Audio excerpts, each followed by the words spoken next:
Aujourd'hui, je vais vous parler du jean barrel. Alors, le jean barrel, qu'est-ce que c'est? C'est un jean qui, sur les côtés, va s'évaser, d'accord? On va avoir une ligne courbe sur le côté au lieu d'avoir une ligne droite ou une ligne qui s'évase juste à partir du genou en mode flare, d'accord?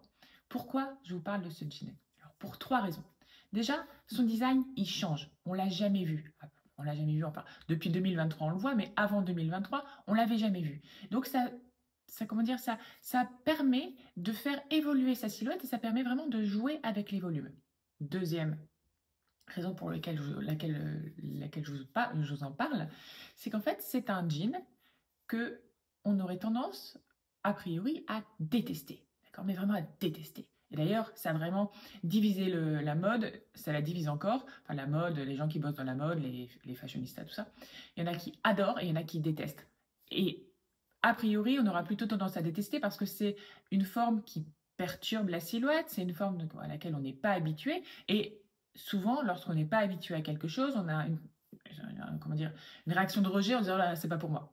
Mais il faut savoir un truc, c'est que souvent, en fait, les choses qu'on déteste, notamment, je ne sais pas si vous avez déjà vécu ça, notamment en amitié, la personne qu'on n'aime vraiment pas dans la cour de l'école, qu'on aime vraiment, vraiment pas, mais ben, au final, c'est quelqu'un qui nous attire pour une raison qu'on n'explique pas, mais cette attirance, vu qu'on ne l'explique pas, on se dit, bah, on la déteste.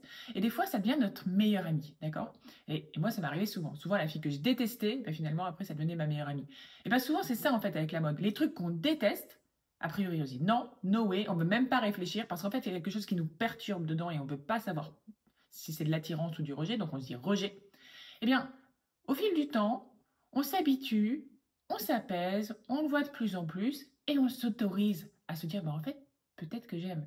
Et peut-être que j'aime et après, la suite, c'est, en fait, j'adore. Okay, donc le barrel, ce jean barrel, il a ce potentiel-là. On le déteste, donc il y a un potentiel d'amour énorme. Donc il ne faut pas passer à côté.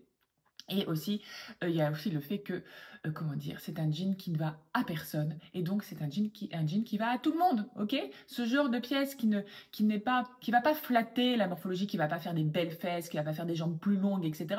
Ça permet vraiment de se dire, mais en fait, peu importe, quelle que soit, si je suis grande, petite, ronde, toute mince, etc. En fait, c'est un jean qui, si on le choisit bien, fonctionne. Il fonctionne parce qu'il apporte un truc en plus à la silhouette. Il apporte un volume en plus, un volume qui n'est pas là pour comment dire, modifier, flatter la silhouette, mais qui est là pour apporter du caractère à la silhouette. Et en ce moment, c'est ça qu'on veut. On veut du caractère, on veut un truc impactant. Ok? Donc c'est pour ça que j'ai envie de vous parler du jean barrel, même s'il est très clivant. Et en fait, surtout parce qu'il est très clivant.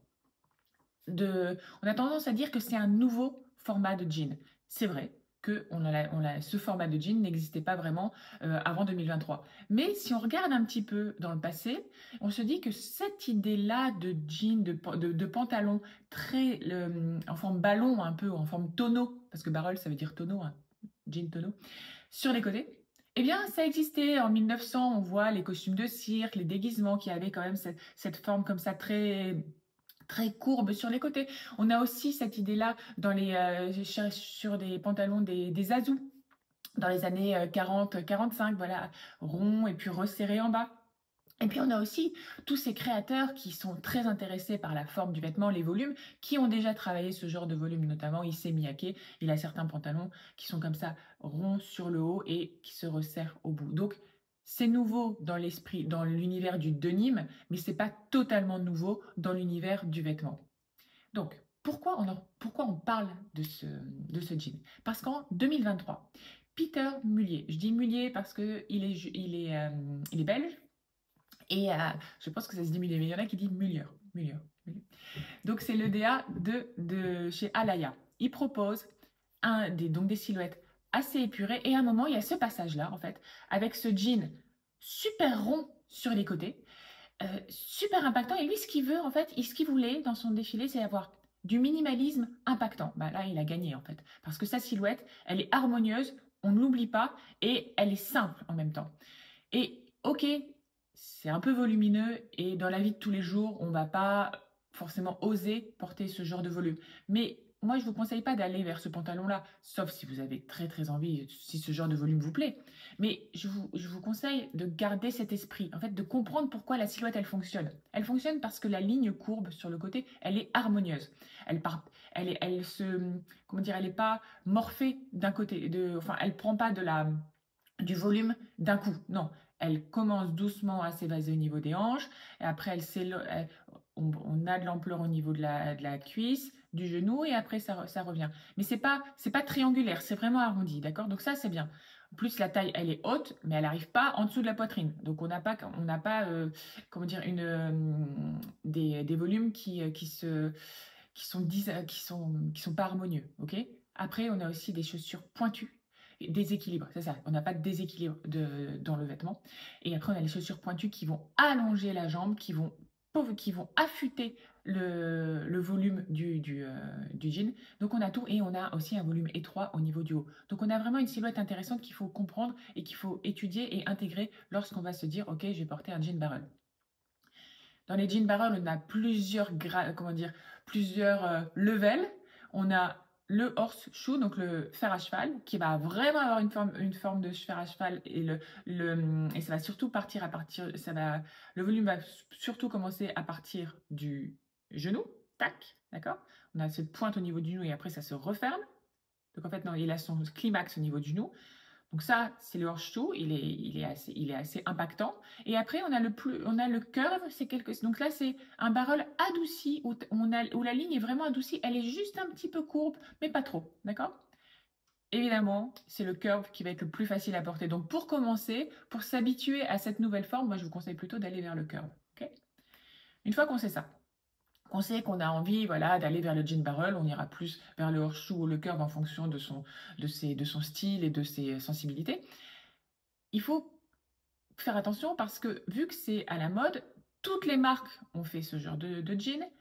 Tout le monde en a porté dans les stars, les machins, les trucs. Donc on en a vu beaucoup. Le problème, c'est que tout le monde n'a pas la capacité de faire un jean comme celui de chez Alaya et tout le monde n'a pas la capacité comment dire, de bien styliser ce jean barrel. Donc je vais vous montrer plein de styles de jean barrel, qui sont tous fer à cheval et qui ont des petits détails qui, à mon avis, il faut éviter pour pouvoir aller vers un jean qui sera le plus facile à manier. Donc, moi, ce que je vous conseille dans un premier temps, c'est d'éviter les jeans barrel qui ont un large revers. Ça casse la ligne du jean. Nous, on a envie de quelque chose qui se resserre en bas et où la ligne, elle peut fuir vers la cheville. On n'a pas envie d'avoir une sorte de stop au niveau du jean. Donc ça, on vire. On fait aussi attention à tout ce qui est détails qui n'ont pas vraiment d'intérêt. Les boutons apparents sur la baguette, des pinces multiples pour avoir un effet un peu balloon au niveau de la taille, alors que le balloon, on le veut au niveau de la jambe, d'accord? Plus on a de détails avec les jeans, plus ça fait cheap. Plus ça fait cheap, plus ça tire l'allure vers le bas, et ça, on n'en veut pas. Faire aussi attention à la longueur. La longueur, on veut pas que ça soit trop court. Si c'est trop court et qu'on a du volume, alors là, on, comment dire, on déstabilise la silhouette en termes d'harmonie visuelle. Donc, on veut vraiment pas que ça soit trop court. L'idéal en termes de longueur, c'est ou si on veut du cropped, si on veut du 7/8e, c'est 2 doigts au-dessus de la malléole, éventuellement mi-malléole avec des chaussures basses, ok? Et si on veut du long, du vraiment long, mais pas ce truc bizarre qui se casse à peine sur la chaussure ou qui se casse même pas sur la chaussure, d'accord? Ça fait vraiment esprit années 90, mais le mauvais côté des années 90, faut mieux éviter. Faire aussi attention que le jean ne se resserre pas trop au niveau de la cheville. On veut pas cet effet, j'ai resserré mon jean comme si j'allais faire du vélo. Non, non, non. Ok, ça c'est pas flatteur du tout et ça casse le volume, ça casse l'harmonie de la jambe. Là, regardez sur ce jean là sur le Leandra Medine, trop resserré et trop étroit. Là, c'est un mix, je sais pas, enfin, ça fonctionne pas. Faites attention aussi à ce que, comment dire, le top de la courbe sur le côté du jean ne soit pas trop haut. Parce que sinon, on va juste avoir l'impression d'une sorte de culotte de cheval un petit peu décalée ou surdimensionnée. C'est pas non plus ce qu'on veut, d'accord? Il faut que le top de la courbe, il soit plutôt au niveau du genou ou un petit peu au-dessus du genou, mais pas au niveau de la mi-cuisse. Ça, c'est pas flatteur. Donc voilà, à chercher vraiment une ligne harmonieuse. C'est vraiment ça le plus important à mes yeux. Une ligne harmonieuse qui va plus faire une sorte de ballon ovale plutôt qu'un fer à cheval. Après, je vous dis, le fer à cheval, on peut y aller, mais dans un second temps. Là, on cherche la facilité, là, pour une fois. Donc, regardez ce jean-là. Ce jean-là, à mon avis, il a tout pour plaire.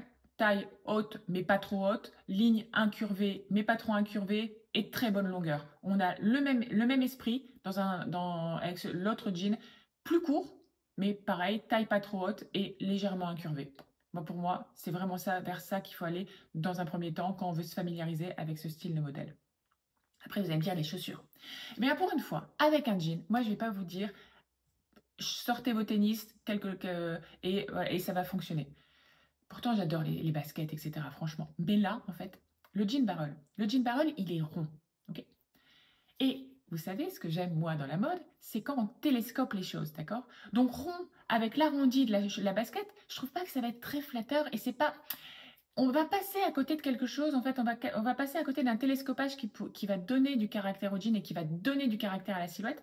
À mes yeux, le jean barrel, on le porte avec du pointu, d'accord?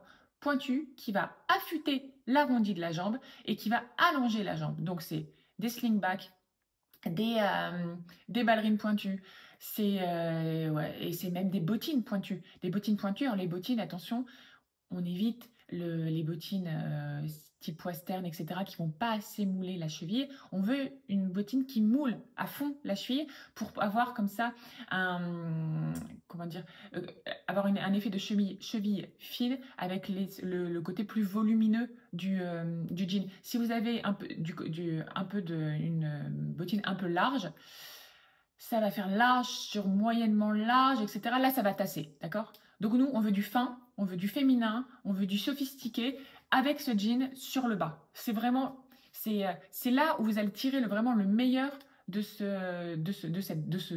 volume. Et c'est pas obligé du talon, hein. Ça peut être une bottine, un peu de talon quand même, sinon ça va tasser. J'allais dire une bottine pleine pointue, mais là, ça risque de faire un peu les poulaines du Moyen-Âge. Non, un peu de talon, beaucoup de talon si vous avez envie. Ça peut être aussi du mocassin. Ça peut être du mocassin si on est, ouais. Ça peut être du mocassin si on a envie de se la jouer vraiment cool. Le mocassin est mieux que la basket parce que le mocassin aura plus de tenue, il est en cuir, on n'aura pas un côté mou et on aura un côté plus structuré, plus rigide. La basket aura plus ce côté mou. Donc si vous voulez vraiment une chaussure beaucoup plus confort, elle est plutôt vers le mocassin que vers la basket. Donc voilà. Pour le porter, de manière générale, je pense que c'est mieux d'avoir plutôt de l'étroit en haut. Ça peut être de l'étroit avec du ample porté au-dessus de l'étroit, mais de l'ample qui sera ouvert, parce qu'en fait, ce qu'on veut, c'est toujours avoir une jolie verticalité. Si on a du trop large, ça va tasser la silhouette, parce qu'on aura du large sur large, et vous savez que large sur large, ça a tendance à tasser. On peut le souhaiter, on peut avoir envie d'être dans un volume tout comfy et tout. Pas de problème. Je vous dis, si on veut avoir une silhouette la plus impactante possible et où on se trouve la plus jolie dans la glace, c'est une question de goût, mais la plus impactante, c'est quelque chose de plutôt étroit, plutôt glissé dans le jean et plutôt court. Ça peut être, si c'est une veste, ça peut être un peu long, à condition qu'en fait qu'elle s'arrête au moment où le jean va gonfler sur le côté, d'accord? Comme ça, on aura une harmonie. Si elle s'arrête quand le jean est vraiment sur l'arrondi du jean, ça va pas être harmonieux. Donc, mise en pratique.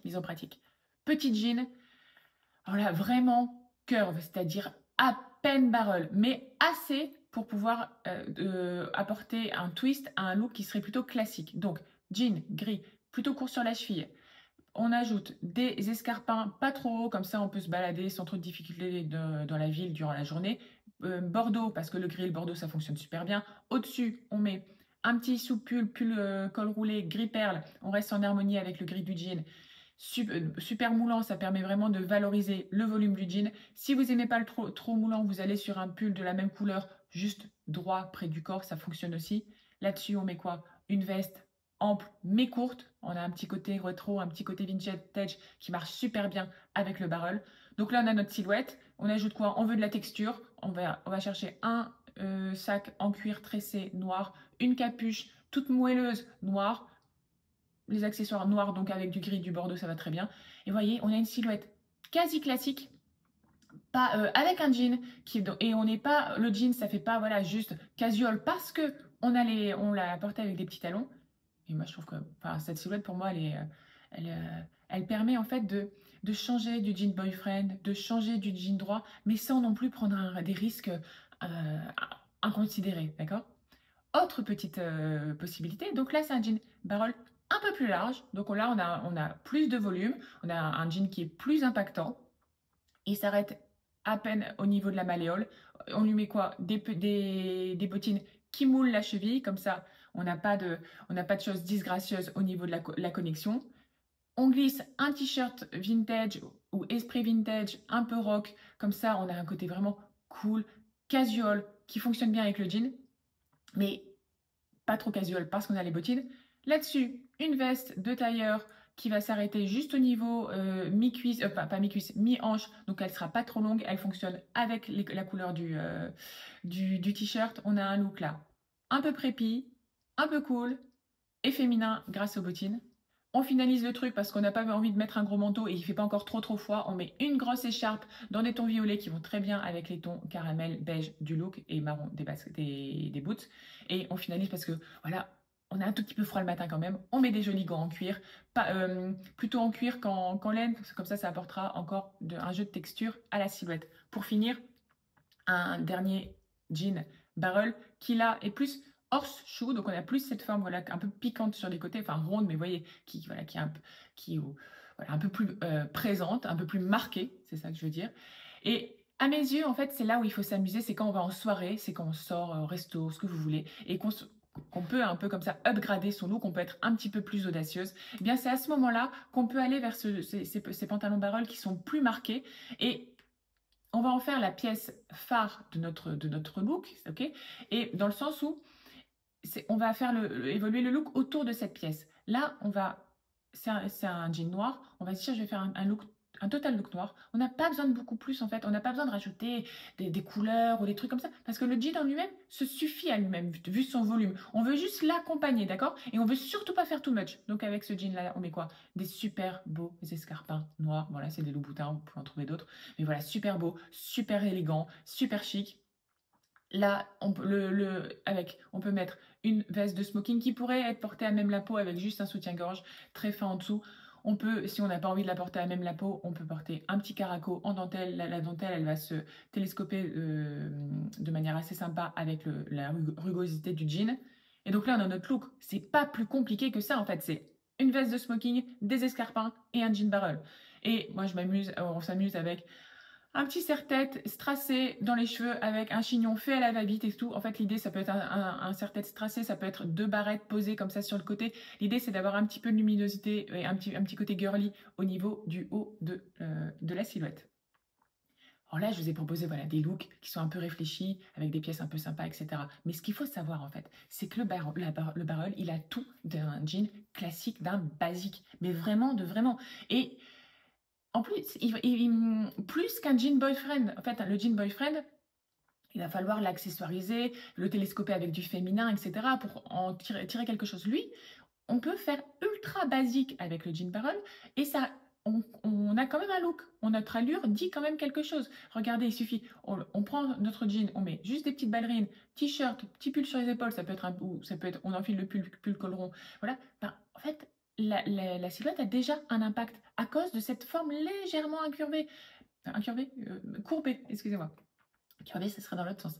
Pareil, là, des escarpins, une grosse ceinture, un petit pull, tout en total look noir, en jouant sur les textures, c'est parfait. Un blazer croisé avec des Mary Jane aussi, vous êtes nickel. Et à chaque fois, on n'est pas dans le look trop sage, on n'est pas dans le no look à cause de cette ligne en fait sur les côtés. Si vous le choisissez encore un peu plus large, eh bien plus il va être large, plus les escarpins ça va être canon avec parce qu'on va avoir ce décalage large et puis chaussures très fines. Là, il suffit d'enfiler un petit pull et pareil, nickel pour le bureau, nickel pour un dîner, en fait nickel partout. Et donc voilà, donc c'est vraiment une pièce qui, une fois que vous l'avez trouvée, elle va vous faciliter la vie, contrairement à ce que vous auriez pu croire au début. Donc voilà pour le jean barrel. Ce que je vais vous dire aussi en termes de jean, ne vous dites pas, telle forme, tel style, telle coupe n'est pas pour moi. Parce qu'on peut se dire on peut se dire, ah là là, ça m'ira pas, je suis comme ci, je suis comme ça. Allez essayer. Allez essayer. où vous voulez, dans la fast fashion, chez dans les marques un peu plus chères de jeans. Non, mais sans rien acheter, vous prenez même pas votre carte bleue en fait. L'idée, c'est juste d'aller essayer et de comprendre ce qui fonctionne pour vous. Et d'essayer toutes les formes possibles, d'accord? Le flair, le large, et le barrel. Et peut-être que le barrel, ça sera la forme qui fonctionne au mieux avec vous. Peut-être. Donc donnez-lui cette chance. Vous avez rien à perdre, mais vraiment rien à perdre. Aussi, un petit truc, c'est que quand vous allez essayer des jeans, ne pensez pas que vous faites un 27, un 34, ne pensez pas que vous faites une taille de jean. Déjà, toutes les tailles, toutes les marques taillent différemment. Et en plus, un jean, il n'a pas une façon d'être porté. C'est-à-dire qu'en fonction de la taille que vous allez choisir, si vous prenez deux tailles au-dessus, il va être porté d'une manière différente. Ça ne sera pas forcément trop grand. Il aura peut-être plus de tombées. Il tombera un peu mieux sur les hanches, etc. Peut-être que ça sera canon. Ce que je veux dire, c'est que quand vous essayez un jean, n'essayez pas juste votre taille. Essayez une taille en dessous, essayez une ou deux tailles au-dessus. Ça fait au moins 3 jeans de le même modèle dans 4 tailles différentes. Vous allez voir en fait que vous allez même halluciner à quel point on peut se retrouver avec un jean, on pensait qu'il ne nous allait pas dans notre taille, alors qu'on fermait le bouton, mais on trouvait qu'il n'était pas top. On prend une ou deux tailles au-dessus, en fait, il a un tombé complètement différent et il est génial. Donc vraiment, ce que je veux dire, c'est tester toutes les formes de jean et tester le barrel, vous me direz ce que vous en pensez, et tester plein de tailles différentes. Voilà, j'espère que ça vous a plu. Si vous avez aimé, vous pouvez liker la vidéo, vous pouvez même vous abonner à la chaîne, comme ça vous ne raterez rien. Et puis voilà, je vous embrasse très fort. Ciao!